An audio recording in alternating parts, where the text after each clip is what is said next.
What's going on, everybody? I'm your host, the Basketball Acrobat. Now, yesterday, if you missed the Kentucky and UCLA game, you missed a good one. So in the first half, they were kind of filling each other out. They were going back and forth. There were, several lead changes. It seemed like everybody wanted it. But all of a sudden, Kentucky seemed like they wanted it more as far as, getting all the loose balls. Sometimes it looked like the ball was just falling right in their hand, right? But they got after the loose balls more.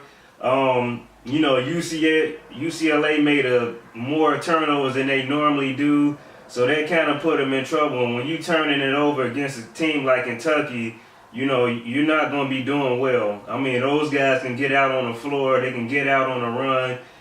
They'll outrun you. So, when you have De'Aaron Fox, he did a fantastic job scoring 30-something points, and they really had no answer for him. When you put him in a screen and roll situation, or if you're a defender and you need to switch out on him, you got to be quick, man. You got to beat him to the spot. If you don't beat him to the spot, he's going to run all over you like he did UCLA.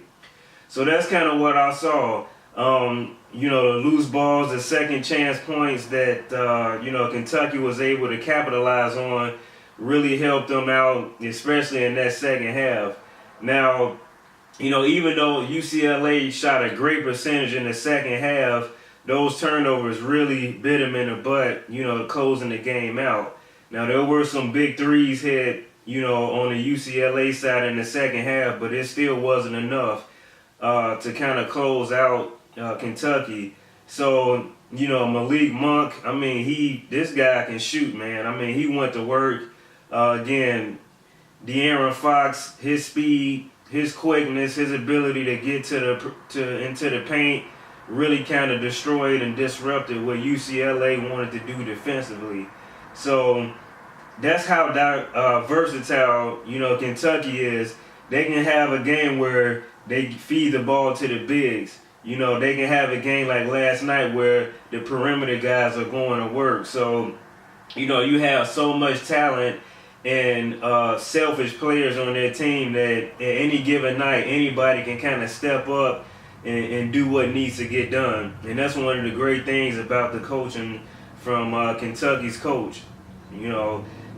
He sees the opportunities. One night may not be your night. The next 5 games as a player may not be your night. But what he needs you to do is fulfill the role that he needs you to fulfill in order for those W's to go through, right?